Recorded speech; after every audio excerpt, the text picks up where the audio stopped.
Horas, Horas, Balige Academy datang kembali ke hadapan Anda. Kita ini masuk ke seri 2 ya, tentang tragedi kemanusiaan Kanjuruhan, Malang yang menelan 135 orang ya, korban tewas dan ratusan luka-luka. Dan kita herannya per berita 7 Oktober 2022 di TV One itu ya, polisi juga belum melakukan penahanan 6 tersangka tragedi Kanjuruhan ini ya. Jadi nggak langsung ditahan. Memang orang-orang spesial ini, 135 orang tewas. Tapi ya 7 Oktober 2022 belum ditahan, padahal kejadiannya 1 Oktober 2022. Oke, kita kita baca lagi tentang peran tersangka ini, siapa saja tersangkanya dan apa perannya. Oke, lanjut. Oke, diambil dari TV One News, Jumat 7 Oktober 2022. Peran tersangka berikut 6 orang tersangka beserta kesalahannya yang dijelaskan oleh Kapolri berdasarkan investigasi yang dilakukan. 1. Ahmad Hadi Lukita, Direktur Utama PT Liga Indonesia Baru PT LIP. Ahmad Hadian Lukita, Dirut PT LIP sejak 2020. Hadian ya. Kapolri menjelaskan kesalahan terbesar PT LIP yang membuat sang Direktur Utama Ahmad Hadian Lukita jadi tersangka dari tragedi Stadion Kanjuruhan. Menurut Kapolri, PT LIP selaku penyelenggara kompetisi sejak sepak bola di Indonesia tidak melakukan verifikasi kelayakan Stadion Kanjuruhan yang berada di kabupaten pada musim 2022 hingga 2023. Jadi menurut Kapolri Listio Sigit Prabowo, Ahmad Hadian Lukita ini abai ya, tidak melakukan verifikasi kelayakan Stadion Kanjuruhan ya. Masa sih? Kan maksudnya kesalahan hanya seperti itu ya, 135 orang tewas ya. Oke, lanjut. Dalam jumpa pers yang digelar di Markas Kepolisian Resort Kota, Polresta Malang Kota, Jawa Timur, Kamis malam, Listio mengatakan PT LIP melakukan verifikasi terakhir kalinya terhadap Stadion Kanjuruhan yang menjadi markas klub Arema FC pada 2020. Dalam verifikasi tersebut, ditemukan adanya sejumlah catatan terkait masalah keselamatan penonton. Berdasarkan hasil pendalaman, ditemukan bahwa PT LIP selaku penyelenggara Liga 1 tidak melakukan verifikasi terhadap Stadion Kanjuruhan, kata Listio. Verifikasi keselamatan ya, terakhir katanya tahun 2020, kata Listio Sigit Prabowo. Oke. Kapolri menjelaskan sebelum bergulirnya kompetisi Liga 1 musim 2022 hingga 2023, PT LIP tidak mengeluarkan hasil verifikasi baru, namun tetap menggunakan verifikasi yang dikeluarkan pada 2020. Selain itu, catatan yang diberikan pada 2020 juga tidak ditindaklanjuti dengan melakukan perbaikan. Jadi catatan-catatan verifikasi keselamatan tahun 2020 pun tidak ditindaklanjuti dengan perbaikan ya, kata Kapolri Listio Sigit Prabowo ya. Ini. Oke. Abdul Haris, panitia pelaksana Panpel Arema FC, tersangka kedua yang ditetapkan oleh Kapolri adalah ketua Panpel dari Arema FC, yakni Abdul Haris. Menurut Kapolri, ditemukan fakta bahwa penonton yang hadir di Stadion Kanjuruhan pada malam pertandingan antara Arema FC melawan Persebaya Surabaya mencapai 42.000 orang. Panitia penyelenggara diduga juga tidak menyiapkan rencana darurat untuk menangani situasi khusus. Abdul Haris, selaku pelaksana dan koordinator penyelenggara pertandingan yang bertanggung jawab pada LIP, ditemukan tidak membuat dokumen keselamatan dan keamanan bagi penonton di stadion. Pada saat kita dalami, dari panitia penyelenggara tidak menyiapkan rencana darurat untuk menangani situasi khusus sebagaimana diatur dalam pasal 8 Regulasi Keselamatan Keamanan PSSI tahun 2021, ujarnya. Kapolri mengatakan akibat kelalaian tersebut timbul konsekuensi pertanggungjawaban. Jadi masa sih panitia yang sudah sering menyelenggarakan liga dan pertandingan sepak bola tidak ada dokumen untuk rencana darurat menangani situasi khusus. Nggak percaya ya. Mereka pasti sudah terbiasa, pasti ada dong rencana daruratnya. Kapolri, jangan-jangan ini hanya untuk menimpakan tanggung jawab ke orang lain ya, padahal anggotanya yang paling salah gitu ya. Terus Suko Sutrisno, Security Officer. Saat pertandingan, berdasarkan investigasi, saat selesai pertandingan, pintu baru terbuka setengah. Sementara penjaga pintu tidak ada di lokasi.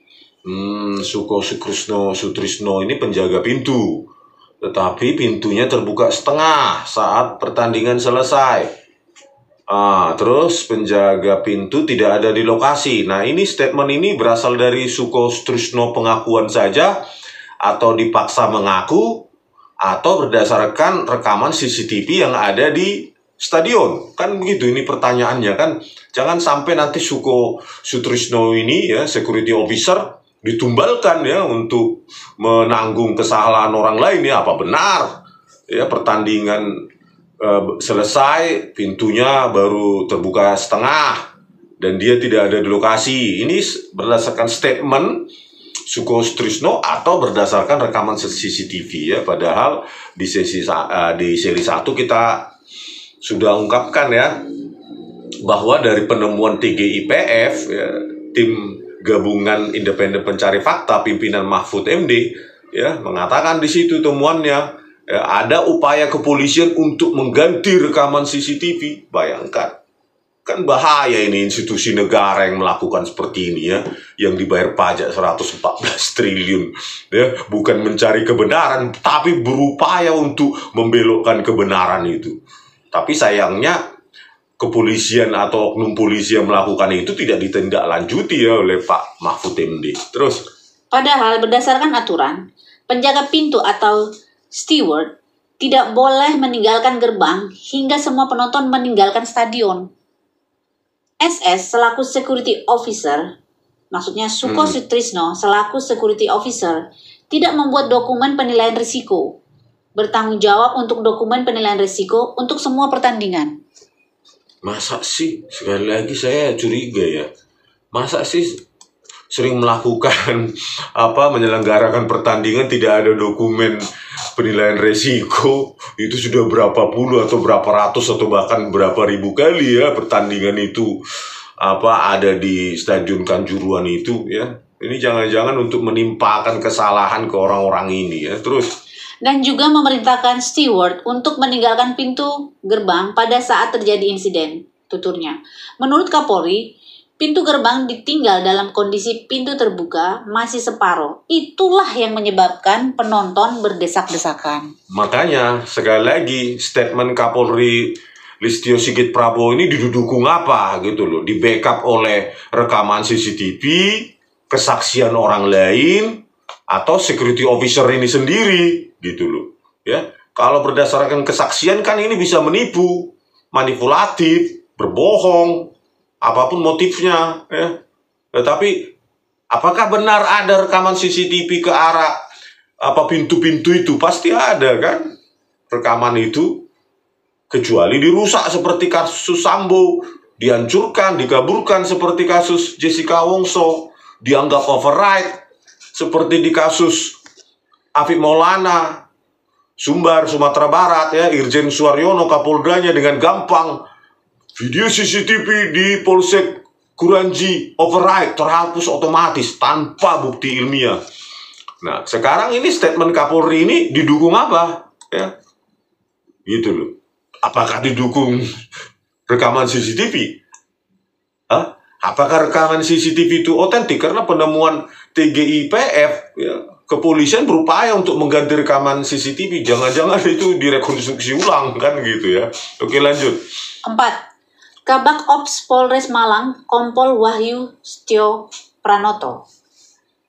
Kabak Ops Polres Malang, Wahyu Setio Pranoto, menurut Kapolri, mengetahui terkait adanya aturan FIFA tentang pelanggaran penggunaan gas air mata pelarangan penggunaan gas air mata. Namun yang bersangkutan tidak mencegah atau melarang pemakaian gas air mata pada saat pengamanan. Jelas Kapolri. Kalau menurut saya ini konyol sekali ya Kapolri Listio Sigit Prabowo ini ya.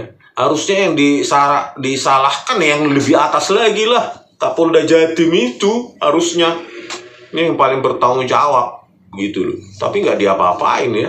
Kenapa cuma Kabak Ops Polres Malang saja ya? Semua jajaran-jajaran di atasnya dan bahkan Anda sendiri harusnya mundur gitu loh.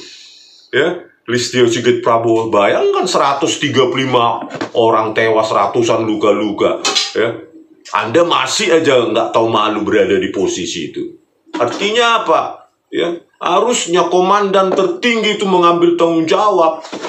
Ya, jangan salahkan anak buah. Cuma Kabak Ops Polres Malang, Kapoldanya bagaimana? Terus Anda bagaimana sebagai Kapolri? Itu loh, sampai sekarang Anda masih jadi Kapolri, nggak tahu malu ya, membuat kepolisian. Inilah salah satu faktor mungkin di dunia internasional ya, tragedi kemanusiaan di Kanjuruhan Malang ya, yang menyebabkan 135 orang tewas, penggunaan gas air mata ditembakkan ke tribun, bukan ke lapangan aja. Tembakkan ke tribun ya, tribun utara dan selatan oleh kepolisian, 11 orang katanya. Menembakkan 7 ke tribun bla bla, 3 ke tribun lain. Aduh parah. Ini kan harusnya Anda sendiri yang mundur, Kapolri Listio Sigit Prabowo ya. Inilah yang menyebabkan indeks Mundi ya, saya kira ini yang menyebabkan kepolisian Indonesia terkorup, terkotor, terburuk se-Asia Tenggara. 18 dari 100 negara di dunia, terburuk nomor 18 ya. Dan Kapolrinya ini nggak mau tahu, ini nggak tahu malu. Ini kegagalanmu, bukan setingkat Kabak Ops 135 orang itu. Oke? Ya, jadi pertanggungjawaban harusnya Anda. Ya, kesalahan anak buah adalah kesalahan saya, gitu baru jenderal. Oke, lanjut. 5. Has Darmawan, Deputi 3 Danyon Brimob Polda Jatim. Sementara Dankin 3 Brimob Polda Jatim dijadikan sebagai tersangka karena diduga menjadi orang yang memberi perintah kepada anggotanya di lapangan untuk melakukan penembakan gas air mata. Terus ginilah ya, tadi kan Kabak Ops Polres Malang Wahyu Setio Pranoto ya, ada katanya aturan FIFA pelarangan penggunaan gas air mata. Terus yang disalahkan hanya 2 orang ini ya, Wahyu Setio Pranoto dan Has Darmawan ya, Danyon Brimob Polda Jatim. Terus orang-orang yang di atasnya itu yang menyediakan itu gas air mata itu siapa? Gitu ya. Harusnya kan ini, aduh, kalau memang ada larangan ya penggunaan gas air mata ya, sesuai dengan aturan FIFA, kenapa kalian bawa itu loh? Ya, saya yakin bukan hanya orang ini yang bertanggung jawab gitu. Itu kan yang menyebabkan kematian itu bukan karena saling pepet. Saling pepet itu ya, ke pintu-pintu itu mereka berlarian karena kalian menembakkan gas air mata, bukan karena saling pepet ya. Jadi hukum kausalitas sebab akibat ya. Ya sebabnya apa? Penembakan gas air mata yang menyebabkan pemepetan, saling tindih, saling tindas di pintu gitu loh. Jadi ya kalian-kalian yang menyebabkan itu 135 orang itu penembakan gas air mata itu, padahal sudah dilarang FIFA. Harusnya kan mereka ini yang bertanggung jawab ini dihukum seumur hidup minimum ya. Kok cuma 1 tahun, 2 tahun, bahkan sempat vonis lepas pula ya oleh Pengadilan Negeri Surabaya itu. Salah satunya hakimnya adalah Mangapul yang kemarin masuk penjara itu, ditangkap OTT kasus suap. Siapa itu? Tanur itu, Mangapul itu ya. Jadi ya, bayangkan ini orang-orang ini vonis lepas. Mangapul lulusan S1 hukum Universitas HKBP Nomensen HKBP Nomensen Medan gitu ya. Inilah yang membuat malu kami dari Sumut ya. Terus 6. Kasat Samapta Polres Malang AKP Bambang Sidik Ahmadi Menurut Kapolri, selain Danki 3 Brimo Polda Jatim, Kasat Samapta Polres Malang AKP Bambang Sidik Ahmadi juga termasuk orang yang memberi perintah kepada anggotanya di lapangan untuk melakukan penembakan gas air mata. Kasat Samapta Polres Malang, pidana yang sama yang bersangkutan memerintahkan untuk melakukan penembakan gas air mata. Jadi inilah ya, terakhir aja nih kita tutup. Tapi sebelumnya saya komentari ya. Tadi poin pertama adalah larangan membawa gas air mata ke lapangan oleh FIFA. Itu aja kalian sudah salah, Listio Sigit Prabowo. Ya, anggotamu itu membawa itu senjata gas air mata itu. Yang kedua, penembakan gas air mata. Jadi dua ini kesalahannya, membawa aja sudah salah, ya. Apalagi ditembakkan ke tribun pula, ya. Jadi yang menyebabkan itu berdesak-desakan di pintu itu bukan karena pintunya terbuka setengah, ya, security officer, bukan karena ditembakkan, dibawa sudah salah, ditembakkan pula ke tribun utara dan selatan. Jadi orang berhamburan. Itu loh. Ini kan kesalahan luar biasa ini Listio Sigit Prabowo ini, ya. Perlu diperiksa ini kakak Menteri HAM. Ya, Listio Sigit Prabowo dulu pertama periksa. Ini yang paling potensial ini perlu diperiksa kakak Natalius Pigai, ya. Bagaimana dia itu harusnya bertanggung jawab sebagai pemimpin tertinggi kepolisian. Harusnya dia yang paling bertanggung jawab. Ya minimum mundur lah gitu. Ya, sebagai Kapolri, malu saya. Di zaman kepemimpinan saya ada 135 orang tewas akibat kesalahan anggota saya membawa senjata gas air mata dan menembakkan pula ke tribun. Gitu. Harusnya orang ini yang paling bertanggung jawab sebagai pemimpin kepolisian. Kok enak-enak aja orang ini, ya. Gak ada rasa malunya sama sekali. Ya, pantas aja terburuk se-Asia Tenggara. Ya, Kapolrinya aja gak ada tanggung jawab moral, ya, tanggung jawab etika, tanggung jawab moral lah, ya. Anak buahku, saya itu yang salah. Kesalahan anak buah adalah kesalahan saya. Biar ditiru sama penerus Kapolri berikutnya. Tapi Anda sudah memberikan presiden buruk, contoh buruk, ya. Kapolri yang tidak tahu malu. 135 orang tewas. Oke, sampai sekian dulu. Sampai jumpa kita di seri ketiga tentang Kanjuruhan. Horas.